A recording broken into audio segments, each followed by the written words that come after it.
Hello everyone, welcome back into this channel, and in this video I will show you the way how to change your display name on Zoom application by iOS or iPhone.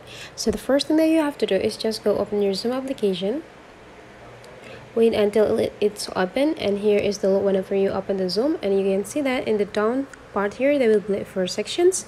So to change the display name, go click this 3 small dot with the more informations by click it, and after that you just need to go click this your setting, profile setting, and after that right in the top right here there will be a display name, so you just need to go click it.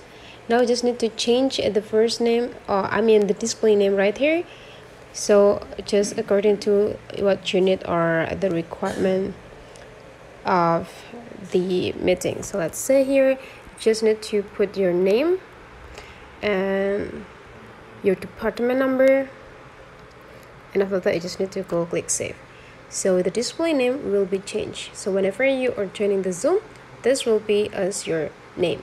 So that's the way how to change the display name on Zoom application. Hopefully this tutorial today is useful for you, so don't forget to leave some comment, like and subscribe into this channel, and I will see you for the next video.